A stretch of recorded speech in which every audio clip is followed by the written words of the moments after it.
Welcome, welcome back, my Be Health Empowered family. It is time for another episode of Excuse Me, Doctor. I'm Dr. Mel, Dr. Melissa Clark, but you know, it's easier to say Dr. Mel. So I am delighted to be back here with you as your host. We're here every week. And you know why we're here every week? Because we want to empower you when it comes to the information that you need to make informed decisions about your health, your family's health, and even the health of your community. We want to make sure that we're giving you the facts, we're giving it to you straight. And this is science. It evolves, it changes. And so we're here to also help you keep up to date on all that information. So now, for my newbies, if you are watching us on Facebook, please stop everything you're doing and please hit that like button. And if you are watching us on YouTube, same thing. Stop everything you're doing right this second and please hit that subscribe button. I greatly appreciate you for it. And most importantly, remember, start doing your little finger exercises because I really would love for you to put your questions for us in the chat as we go along because we are going to be doing the first come, first serve basis thing with the questions. So as we go along, anything that pops in, comment, question, make sure you put it in the chat. So now with all of that, we are going to create an amazing week for ourselves with all the health topics we're going to cover today. And in order to do that, I must have my incredible co-hosts to join me. And you know who that is, Mr. Wayne Bruce and Miss Bria Good. Hi, y'all. Hey. Hey, how's it going? Doing good, doing good. Y'all ready to bring us the word from the street? What's on everybody's mind today? I'm ready if you're ready. But of course we are. Of course.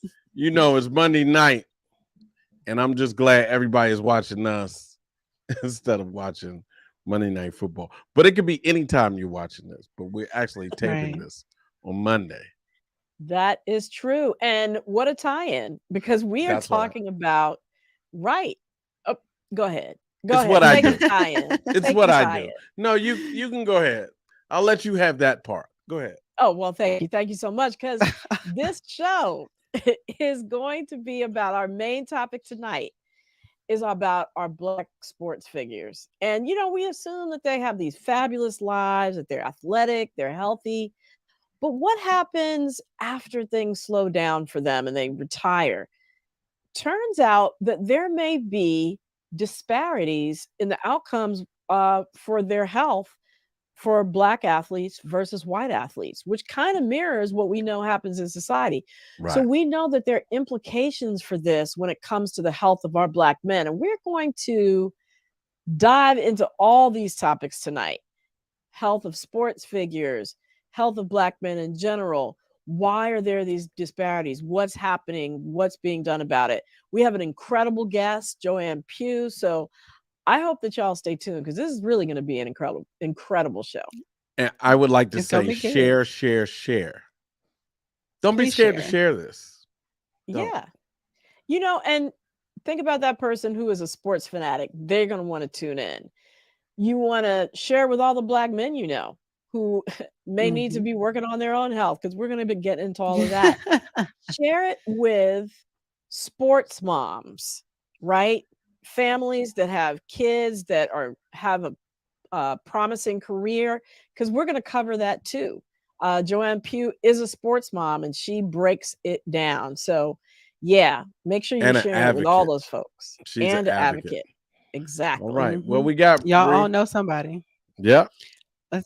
Let's get into it. Let's get into the weekly recap then, y'all. There we go. Dr. Mel. Yes. I've been saying it for almost 2 years. What's the deal? I mean, we gotta have a COVID update.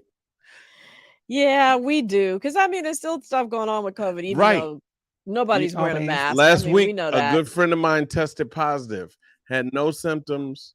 We were in the workplace. He came in just to test, laughing it off, and he tested positive. Right. And y'all were getting ready to do a work project together, right? So that Right. would have been a lot of folks who were exposed. Yeah. But Wow. that kind of mirrors, we're seeing a very slow uptick in COVID cases and hospitalizations, although deaths continue to go down. Always wonderful. We know that BQ1, would a good doctor friend of mine, friend of the show, Dr. Yolanda Hancock, calls the barbecue variant. So BQ1 and XBB are the grandchildren of the Omicron variant. Wow. And BQ1 and XBB are cousins, Okay. but they're cousins that nobody should be playing with, because Mm-mm. turns out that they do have the ability to evade the antibody protection that previous infection with Omicron and even the original vaccine brought. So Oh Lord. XBB has already run through Singapore. It showed that there was less of a risk of hospitalization with it, so it seems to be milder, but data is still coming in from other countries, and it's in New York City. So we're going to kind of see and keep an eye on how that evolves. So I will definitely be keeping everybody posted on that. Mm-hmm. Thanks. Lord have mercy. Not barbecue. I feel like we got a new name for something every week. It's like ABC 1, The 2, 3. Now it's barbecue. And now it's barbecue. Yeah, in and XBB. so in the cousin. meantime, winterize, right? Right, Winterize. exactly. And we know what winterize means, right? Right. Getting Y'all your know what it vitamin means. D, getting your vitamin D levels checked, eating our fruits and Mhm. vegetables, the whole thing. Mhm. Right. And get The whole boosted. shebam. And getting Right. boosted. Most Get important. vaxxed get and boost, boosted. y'all. Right. Get Yep. back to boost. And then, a lot of people So have criticized people that have talked about, vaccination and saying, but obesity is this huge risk factor. And it is. So I want to make sure to say, while you're winterizing and doing all those things, continue to work on cutting down at least 10% of your body weight, because, that's when you start to see the health benefits of weight loss if you are overweight or obese. Okay. gotcha. All right, y'all. And We've there we heard it have every it. week. Y'all can't say All y'all right. didn't hear it. There you go. So let's get into sleep for your heart. So this is sleep for us, right? Not like your heart actually sleeping, right? No, you don't want your heart to go to sleep, because that would mean that would be the end. That's not good. But no, we're talking about sleep to benefit your heart. And the right amount of sleep is 7 to 9 hours a night. And it turns out that sleep is so important that it just got added to this list of the American Heart Association's 7 other factors which are important for heart health. And if you score high on these now 8 factors, it turns out it cuts your risk for heart disease in half. Okay. Mm. Wow. They're now called Life's Essential 8. And what are those life essential 8? I'm so happy you asked. So they are exposure to nicotine, so smoking, Mhm. but also secondhand smoke, avoiding it, physical activity, nutrition, controlling your weight, like we just talked about, addressing your blood sugar, your blood pressure, and your cholesterol. And so now sleep is part of that list. Okay. And that's kind of like, it sounds common, like common sense, right? We sleep, we breathe, we eat, we all those type of things, right? We do on a daily basis, but we devalue it all the time. People always brag about getting off on little sleep, and that's not good, right? That is not good. And so, if you're one of these people who think that not getting sleep is a good thing, think again, because your heart knows better, number one. And Yes. number two, there might be a valid medical reason why you're not sleeping. So I always say, talk with your doctor about it and see if it's necessary to get a medical workup for it, because it could Hmm. be something like heartburn, which is treatable, sleep apnea, menopause. I mean, I know a lot of women who have interrupted sleep because of hormonal changes, thyroid disease. There's a whole list of stuff that can be associated with not getting enough sleep. So talk with your doctor about it, because you really want to make sure you get your full 7 to 9 hours. We need the sleep. We That's need right. it. Always informative. Look, last week, Dr. Mel, we talked about 12 fruits and vegetables that you should always spring more money for. You should always go the extra cost wise, go the extra mile and buy organic, right? We Right. talked about those, but you said you were coming with 15 that we could save some money on. Right, where it is not essential to buy organic because they have lower levels or non-existent levels of pesticides and chemicals that are used in Mhm. the growing process. And for the most part, for the fruits, they're all the ones that have skin on them, right? So you Okay. take the skin off, you're good to go. So those include avocados, melons of any kind. So that's cantaloupe, watermelon, honeydew, kiwi, Okay. pineapples, papaya, and my favorite, mangoes, right? So those are the fruits. And then the veggies, corn, cabbage, mushrooms, onions, sweet peas, asparagus, which is like one of the only vegetables I don't like, and sweet potatoes. Okay, we gotta get with you on that asparagus thing, We Doctor. do. You I can't be mean, Dr. Mel saying you don't you like I even can't be asparagus. Dr. Mel and hey and man, not liking vegetables. That don't That's add a I up. didn't say I crime, didn't like Dr. vegetables. Mel. I said I don't like asparagus. I love okra, which a lot of people don't like. So see, there you go. It balances out. I guess if that makes sense to you, sure. Yeah. So let's talk about this listeria outbreak. So there was a warning out by the CDC that listeria was breaking out around, right? So 16 people across the country were infected with an outbreak strain of listeria. I feel like we're living in the era of like 7 plagues. There's listeria, COVID, monkeypox. Like, so what is this Yeah. listeria? Like, what is this now? So listeria has been around for a long time. It's associated with deli meat, so your cold cuts, your lunch meats, your hot dogs, that are stuff that's sold at a deli, right? And also Yeah. cheeses. And once it gets into a deli, into somebody's deli, it's hard to get out because it survives well under refrigeration. Oh. So the CDC warning basically is for people who are at high risk of listeria illness. So it doesn't mean that everybody has to stop eating at delis.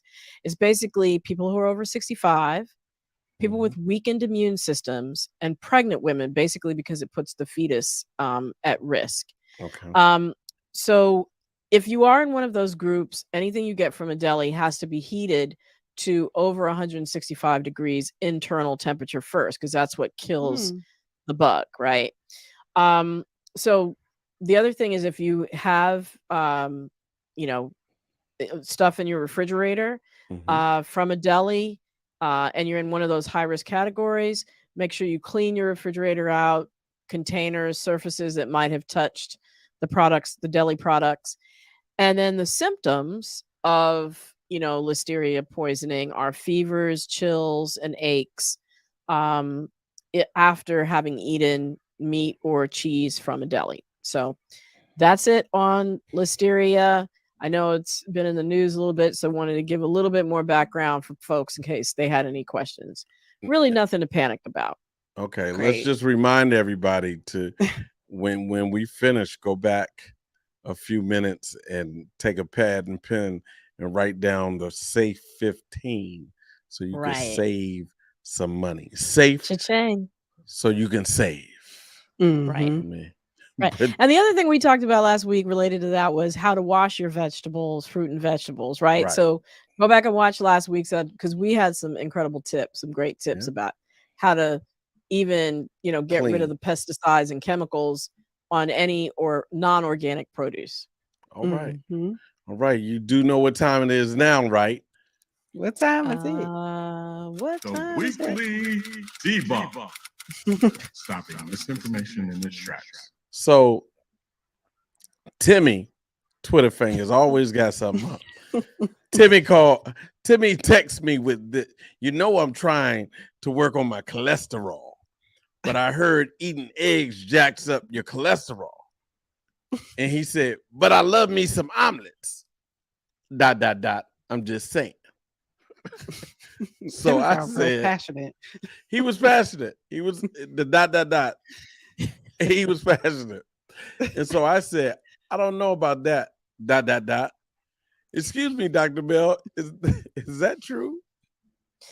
Well, actually, eggs do not jack up your cholesterol. And it turns out, if you're an egg lover, It's really the yolk that contains the cholesterol. The egg whites don't contain the cholesterol. And even if you go for the whole egg, the cholesterol in eggs does not seem to raise your overall cholesterol the way that other foods do, such as those that are high in trans fats or saturated fats. And so a couple of eggs a day, does not raise the risk of heart disease in healthy people. Most healthy people can actually eat up to 7 eggs a week without increasing their risk of heart disease. And it turns out that some studies have shown that this level of egg consumption may actually help to prevent certain types of stroke and some serious eye conditions, one called macular degeneration that can lead to blindness. So actually, there's some upsides to eating egg. And then eggs also have great protein, which is needed to maintain muscle, even, as we age. They have other nutrients like omega-3s that can actually lower the risk of heart disease. So this is the bottom line. Timmy might want to, continue to eat eggs. Once he gets over 7 eggs a week, he might want to switch to just eating the egg whites and have egg white omelets, right? Because there's no cholesterol involved if you do that. So he's good to go. Egg away. That's good. Egg away. Egg away, Tim. You got something right. Well, he actually got it wrong, but he'll be able to eat his omelets. Go ahead, eat your omelets. All right. Well, we're going to see y'all back in just a little bit. Thank you for bringing us the weekly recap and the debunk. And now we're going to go into our topic of the night. I know a lot of people have tuned in just to hear that. So we're going to be talking about the health of Black athletes and what are we learning about it and how does that impact what we know about the health of Black men in general in this country. There was a recent Harvard study that showed that Black players were significantly more likely than white players to experience diminished quality of life. For a lot of people, that's probably not, this might be surprising actually, because we think of NFL players as strong, successful, almost invincible, right? So what's behind these findings and what is it telling us about health disparities in our country in general and the health of Black men specifically? So to dig into this topic, we have this incredible guest who I happened to be on a panel with last week. I heard her speak. I was like, she has to come to Excuse Me, Doctor. Her name is JoAnn Pugh. She's a nurse. She's an NFL mom. She's an author, a speaker, an educator, and she is the founder of 50-Yard Line Mom. And through that medium, she's an outspoken advocate for the health and well-being of athletes at all levels. Thank you so much for joining us, JoAnn. Well, thank you for having me. Absolutely. So let's start at the beginning. What got you interested in the health of Black NFL players in the first place? Having a son as a Black NFL player. Right. I'd heard and I'd read a lot of statistics around the overall health and well-being of athletes. And then watching my son firsthand, being an NFL player is a journey. So he went through high school and then college and then the NFL, and just watching some of the injuries and being a healthcare professional, just understanding or having concern about those injuries long term. And when did you start to realize that there was a discrepancy in how Black athletes fared versus white athletes? A lot of it, I will say, during the season, for the most part, the players have really good healthcare overall and observance. When my son would come home during postseason, and if there was opportunity or there were an opportunity for him to have to visit a physician or if there was an emergency of any sort, it was always amazing to me that being a Black man presenting themselves to that healthcare environment, the first question that was asked, do you have insurance? And then it was more of a dismissive attitude until he told them what his profession was. And so that really kind of perked up their ears and allowed them to pay a bit more attention. So I have to say it's over a course of a long period of time, but just realizing that as I watched my son, and then also my husband, as he engaged with healthcare professionals, just a little bit of that dismissive attitude made me realize that there's something there. And sometimes it doesn't matter your socioeconomic background, what your career is. That first encounter can be different from those Black men versus others. Yeah. And I know, a lot of our listeners have, shared the same thing in terms of, having that resistance or that disrespect Right. in engaging sometimes with the healthcare system. I have seen it myself, even, as a physician from the other side as a patient. I talk about that in my book, Excuse Me, Doctor. And then the literature bears it out. I mean, we know that Black people get referred less to specialists, get treated less when they need it for pain. I mean, there are all these statistics. And then the study that I quoted at the beginning, that Harvard study, was looking at about 4,000 NFL players aged 24 to 89 as part of the football players' health study at Harvard University. I know you're affiliated with that study.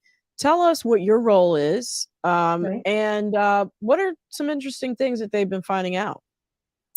Yes, well, actually, my role is an advisor. I'm on the advisory board for the study as a family advisor. And it's one of the unique things and what I love so much about that study. This is my 7th year as being part Wow. of the study. Yes, is that it really looks at the holistic health of a player. In the media, we hear a lot, mainly about CTE or concussions, but there are so many other aspects of that player's health.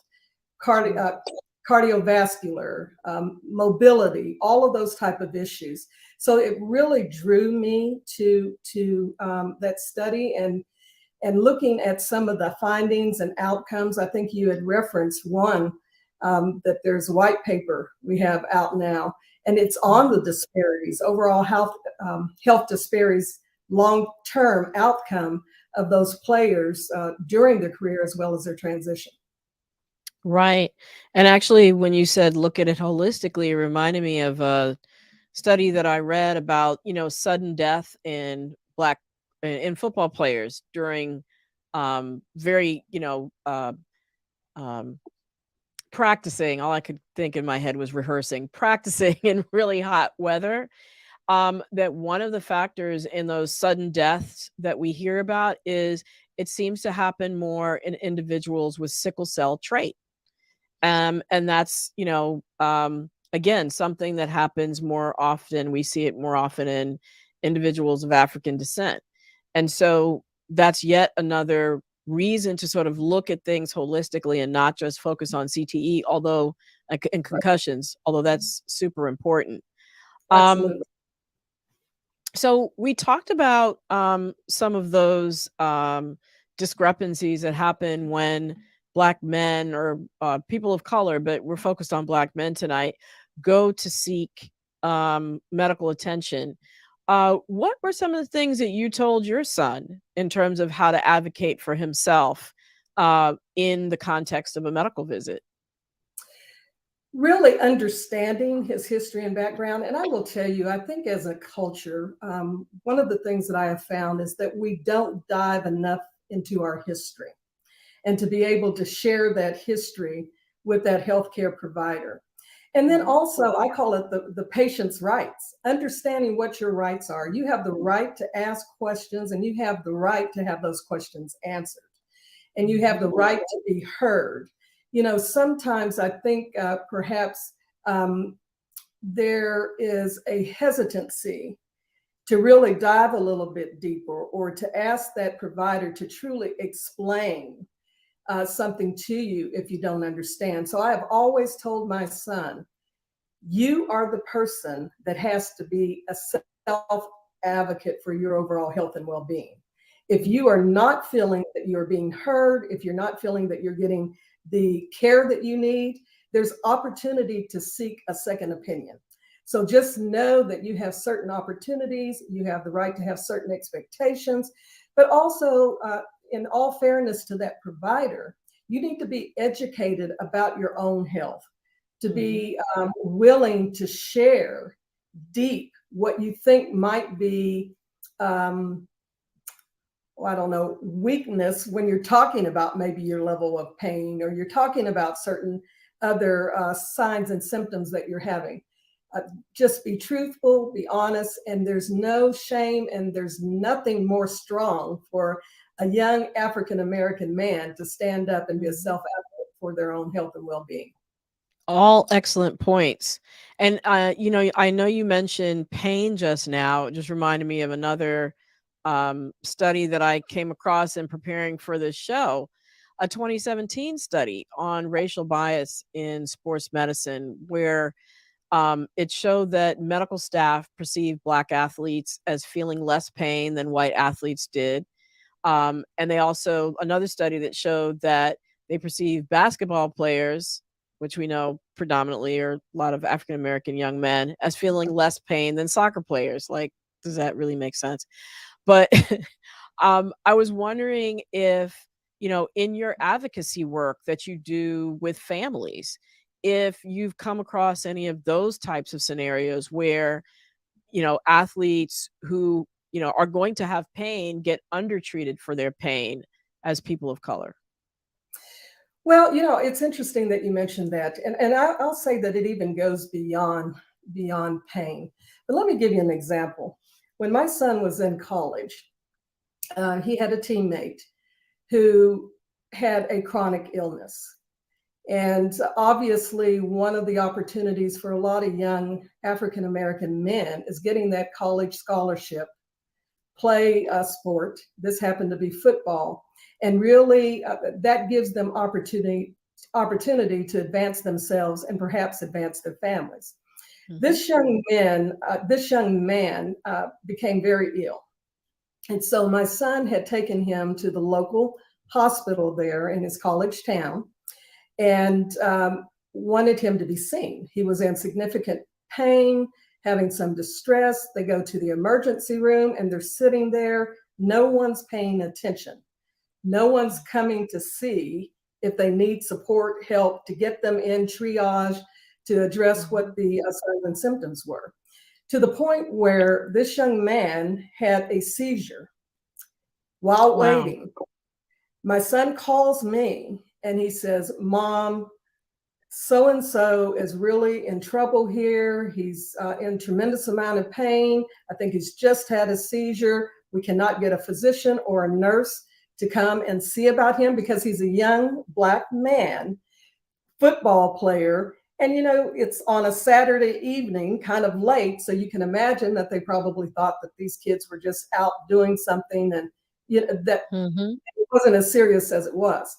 So I had him get the physician and the nurse on the phone, and I had to speak to the providers and say, "This child is in trouble. He needs some attention now. You're going to have to explain to me why he's not getting it." And my son hung up, and probably 5 minutes later, he said, "Mom, they've got the young man back in the room assessing him." So to your point, that's a prime example, and that's one that I've lived. And then as a nurse caring for patients, I mean, there were a lot of times that you had to intervene and advocate for that African-American young man or woman complaining of pain that was a bit dismissed. Right. Absolutely. And I mean, I think those are all coupled, that's sort of like a case study of what you were just saying about all the points you brought up in terms of what you should do in terms of advocating for yourself and being confident and asking questions. So, part of what that study showed too was some of the challenges that athletes have after they leave the league also have to do with mental health. So not just physical health outcomes, but mental health and anxiety. What are some of the ways that, you in your advocacy work, you might have seen that manifest? Well, I will tell you, one of the things that I do is I really try to educate. And really dispel the stigma, particularly with athletes. Now, football players, they're used to getting hit, rough and tough. That tackle was the best. You have a little ache or pain, shake it off. Right. And that lends itself, in my view, in my observations, to downplay and dismiss other types of health-related symptoms. And you're mentioning, emotional, mental health. And I think we have to really start to encourage them that it's not a sign of weakness. And when you're looking at these tough athletes that's always been told to shake things off, any discussion of not only physical pain, but emotional pain can be perceived as a sign of weakness in their view. So what I do is very much try to encourage and advocate, encourage seeking treatment, encourage having conversation, and letting one know, whether it's a healthcare provider or their family, that they are having some challenges there. Yeah. And I know one of the things that you said to me, before the show really struck me, that some of the discrepancies in outcomes for athletes have to do with the fact that they go back to the same communities that they came from before they got the athletic scholarship or went and played in the NFL. And those communities are plagued with the same challenges that they had when they left, right? And that are Absolutely. contributing to the lower outcomes for all Black men. So when you talk about, the athletes as being tough and not wanting to acknowledge their vulnerability and their emotional, that's the same that's true for all Black men, right? Absolutely. I totally agree. And that's where I think educating these athletes who have tremendous amount of influence in their community. If we can get them to understand that it's not a sign of weakness. Actually, to me, it's a sign of strength, that you're able to acknowledge what it is that you're feeling and experiencing, and being able to ask for assistance, and to be able to take that message back to the community. I think it only serves to empower those to do the same. Right, absolutely. And you also mentioned another endeavor that you're involved in that has to do with uh, Black men's health. Could you tell us a little bit about that as well? Yes, I think you're referencing what's coming out of George Washington University, and that's Mhm. called the Black Men's Brain Health. Right. And it's a conference, and absolutely wonderful, wonderful work again. But it's looking at actually young men between the age of 18 and beyond. So it's not elderly men, it's that whole gamut. And they're looking at Alzheimer's, dementia, overall mental health and well-being. And so what's taking place, actually, I'm on the advisory team there, the oversight board, for what's called a conference series. And it's a 3-year conference series during Super Bowl weekend in the host city for the Super Bowl. And it's a 2-day conference where a lot of very, very well-known and respected researchers come together, talk about Black men's brain health. We also have a town hall where we bring the community in and, again, educate and inform and try to dispel the stigma around Black men's brain health. So we had the first conference in LA last year, and this year it's in Arizona, in Phoenix. So wonderful, wonderful opportunity to educate those in community and get Black men engaged in being part of some research that really is dedicated to them and their challenges.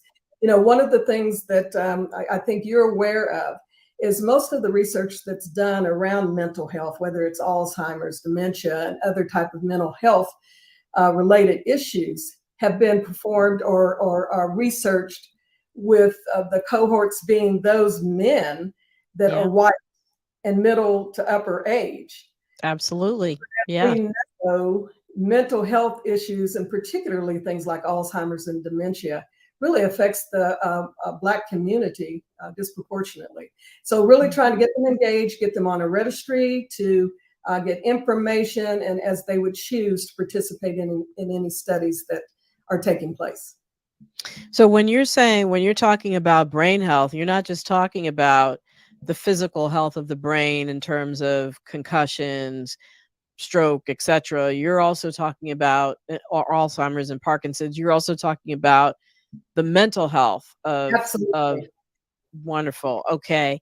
And Absolutely. yeah, there's a lot that we have to overcome when it comes to involving Black men in research. Um, obviously the huge study that everybody references, the Tuskegee study on syphilis, was looking at Black men's health. So, and that clearly was unethical in the way that they went about it. And I always talk about, the fact that as terrible as that study was, that the silver lining was it reformed all of research and set up these safeguards that we now have in place to make sure that studies are done ethically. Um, so I'm just curious, how are they going about recruiting Black men and gaining trust to be able to participate in this? Because, like you said, if these kinds of studies aren't done and we don't participate, then the story is just all about white men and their health, which may or may not be applicable to all populations. Right. Well, the start is, as I said, having these the conference series in the host city of the Super Bowl.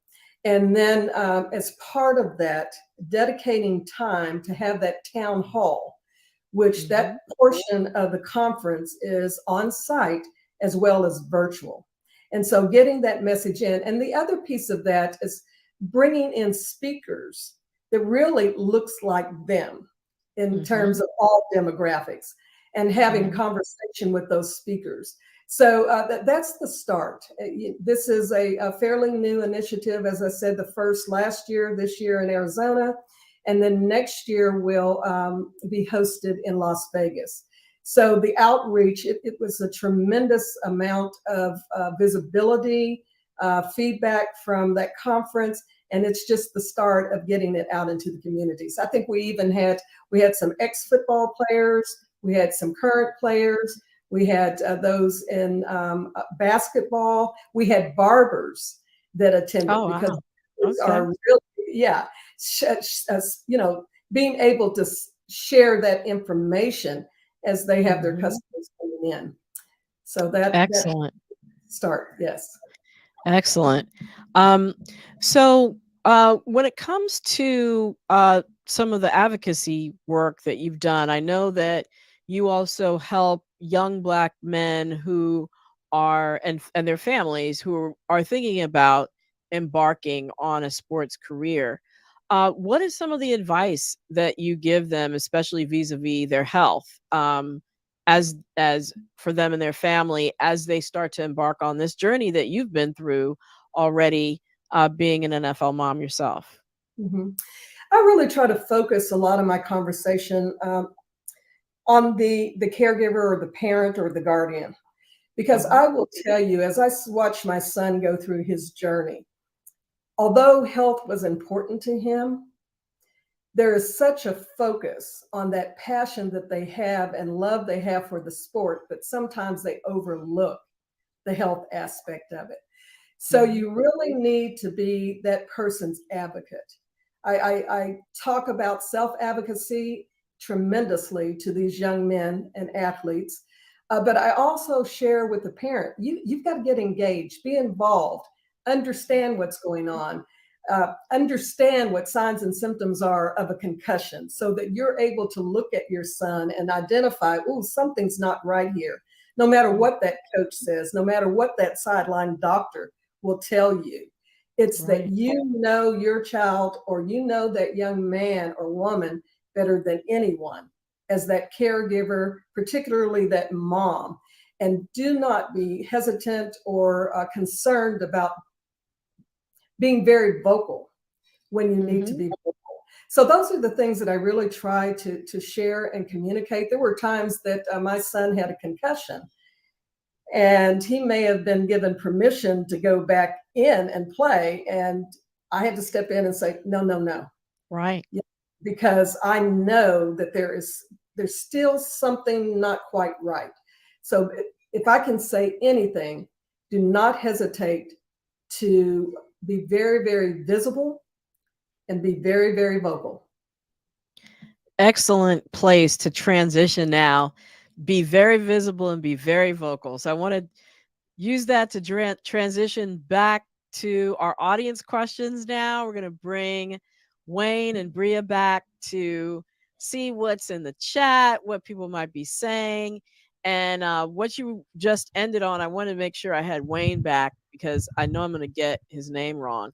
But Tua, the quarterback who had those back-to-back concussions, and they put him back in the game prematurely. It reminded me of that. He needed a JoAnn Pugh mom out there advocating for him. Right? Too many times, I think these young athletes have that, since they're supposed to be making a lot of money, they're willing to risk their entire life or entire body for the game. But I mean, Bria, you said you had some questions. I don't want to get away from the audience questions. Yeah. So first want to start off by saying thank you for your advocacy. I think this is really, really important. And Dr. Mel kind of asked this question around advice, but more specifically, are there any resources that you recommend to families or NFL players, former or current, that themselves for mental health that you know that are well, that are good, and that you would recommend? Well, yes, there are. And I will say that the NFL, they do have some resources. What I have found is oftentimes the resources are there, but that information does not get disseminated down to the level of the player oftentimes. And that's where that contacting 50-yard line mom to help them navigate. But I would always say, go out, take a look at the website for the NFL. The NFL have different alumni associations that really focus a lot on the overall health and well-being and the resources that are available to them. And then a lot of their something extremely simple is their local physician. Going in and just asking questions and asking, particularly if they're having signs and symptoms, just starting there. But overall, just understanding, being educated, and it doesn't start when they leave. It starts along that journey. The first day that you get there, really start trying to pay attention to what's available to you while you're there, and then after you've transitioned out of the league. That's good. That's good. Wow, that's great. And I don't want the time to pass without us once again mentioning your book, Miss Pugh. What's the name of your book again? It's 50-Yard Line Mom, One Mom's Journey Through the NFL and Beyond. So we have that up right there, a picture of it. I just want to say it's really important that we also, tell people that we could get your book, and a lot of the stuff is there, right? Yes. And it literally is a mom's journey through the NFL. So I talk a lot about from the day you're drafted to the day you exit the league, whether it's by choice or not. So there's a lot of information about health, overall well-being, financial considerations, just really things that I will tell you that the reason I wrote that book was because I knew that my son was embarking upon an absolutely wonderful opportunity and journey. I had a lot of questions. I didn't know anything about the industry, and I could not find a resource to help me. Mm-hmm. So my intent of that book is to really be a resource. Doesn't give you all of the questions that you may have or all of the answers, but I'm hoping that it is a tremendous start. And oftentimes the most significant part of that journey is the transition out of the league. Right. Mm-hmm. So we have a question from Yvonne Smith, and this could be answered by Dr. Mel also. how often how often should young high school athletes see a doctor, and should it be someone in sports medicine? JoAnn, you want to take that first? Well, I would say on an annual basis, and someone in sports medicine, but I would not discount your family physician. So I think that at a minimum on an annual basis, but at the beginning of each season that you are going to play, whether it's football or basketball, what have you, because it is extremely important to be able to find something that may have been hidden last year that's starting to develop that can really impact the opportunity for them to engage successfully in the game. All very, excellent points there. I would also add to that, your family physician or pediatrician, and not to just rely on, sometimes I know some sports teams just have a physician come out to, give the young people physicals on the spot. You really need a thorough exam. So I mentioned sickle cell trait. You should know if your child has sickle cell trait, if they're going to be playing uh, sports where there's a lot of exertion, right? They should be listening to their heart at a minimum, maybe even getting an EKG, especially if there's a history of heart issues in your family. And get a thorough physical exam that their pediatrician would give them, as opposed to something, out on the field between practice, right? At the end of practice or at the beginning of practice with a whole group of other kids at the same time. So yeah, just rely on your family physician or your pediatrician to do that annual checkup. Mhm. So, kind of going back to a little bit of what we talked about around the study and about how sometimes people assume that NFL players or just Black people in general have a higher pain tolerance. This question also comes from Yvonne Smith. She asks, what is the assumption or bias that they have about us when we present? So, are there any other types of biases or assumptions that you have come across other than a high pain tolerance? Well, that's a good question. Other biases. Well, Well, go ahead. Go ahead. no, Dr. go ahead. I think I kind of shared a little bit when I was talking about my son's teammate.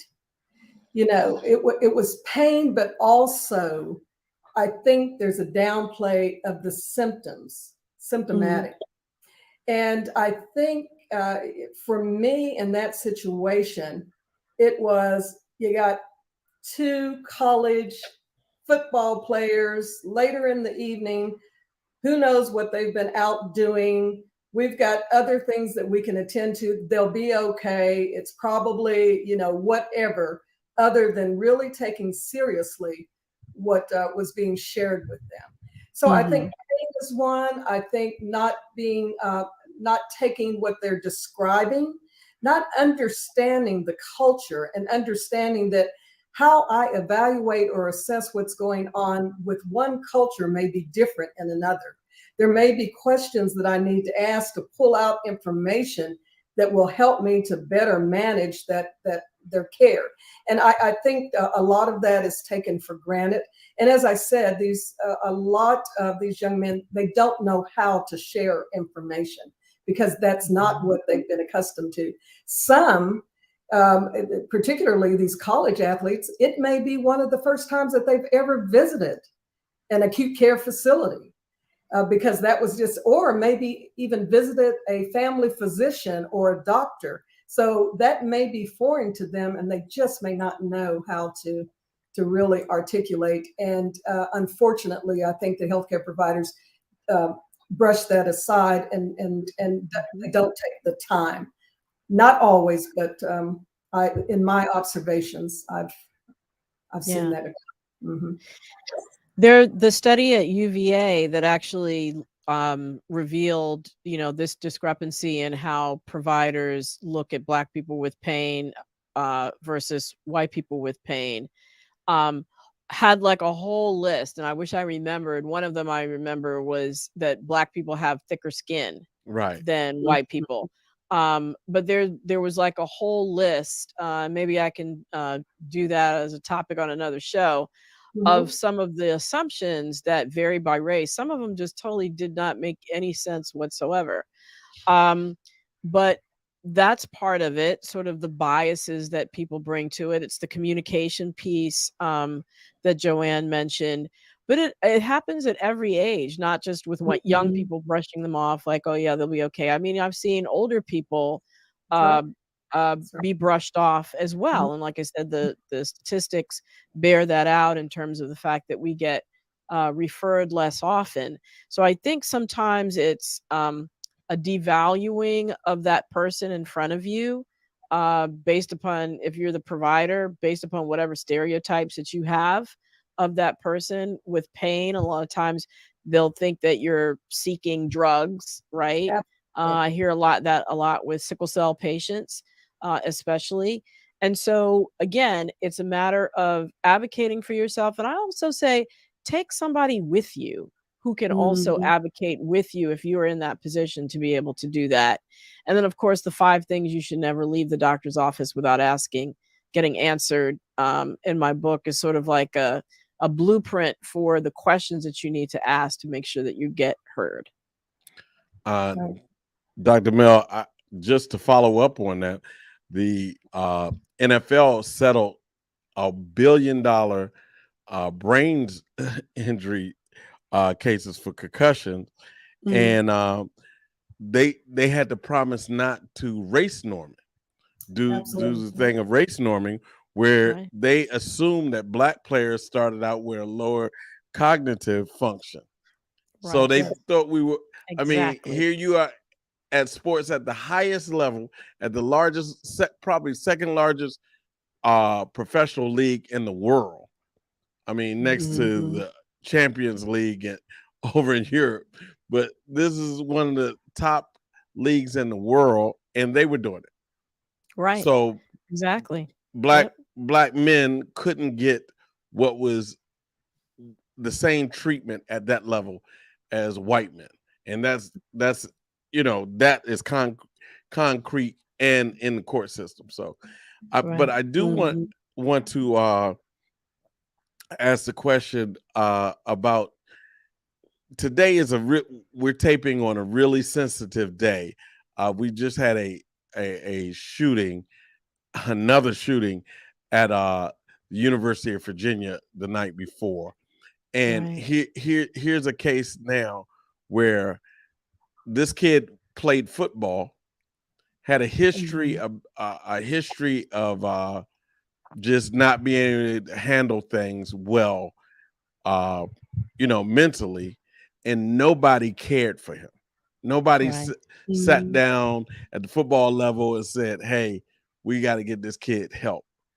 And who knows, maybe to get to college level football, you have to have played for quite some time. I mean, that's high school, junior high to get to a college level. And who knows how many concussions he had already had before he joined that football team. So, yeah. Go ahead. No, I think you raise some very good points, and maybe it was not all due to concussions. There could have been other factors that came into play, and I will tell you that is the reason why it is so important to have an advocate that's going to advocate on your behalf, because as unfortunate as it is, and I think the opportunity to play collegiate sports, to go to the next level, is truly, truly a wonderful experience, wonderful opportunity. But you have to know that the schools, the teams are about you being on the field and you doing what your natural gift and ability is, and whether that's running and shooting the baskets or going in for a touchdown in football. And I think we need to be very, very educated. And these young men they're about playing. And they're about, when they're in the professional league, it's about knowing that I'm potentially one play away from an ending career that could be the difference between the livelihood of my family.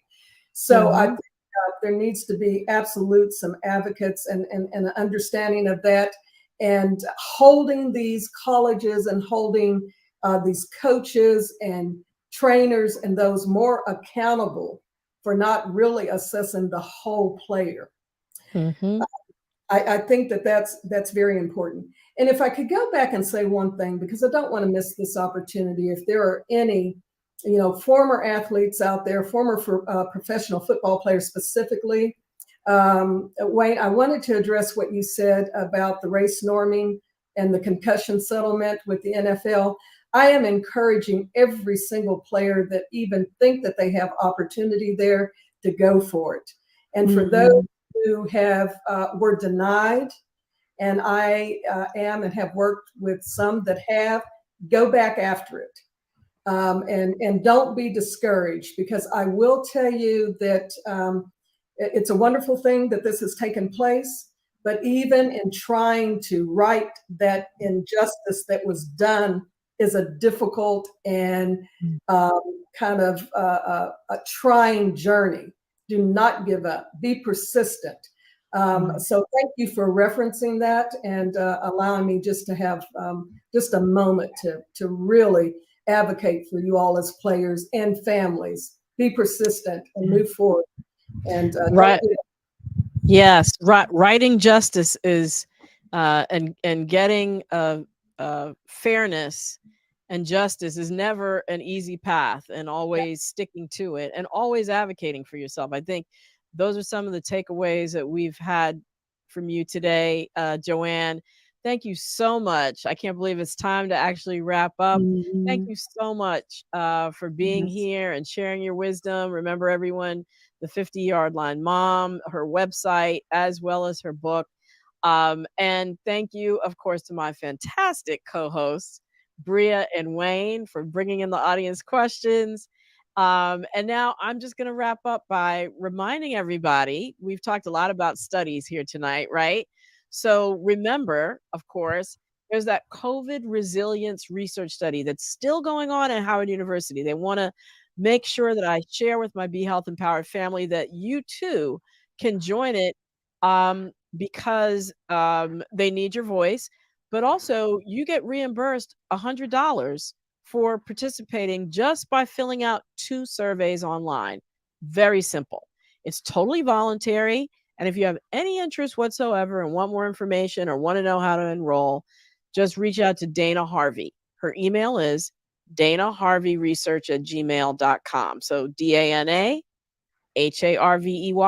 research@gmail.com. Well, thanks so much for joining us, Be Health Empowered family. Thanks for those great questions and comments in the chat. We are going to be back here next week. And until I see you, remember, be wise, be well, and be health empowered.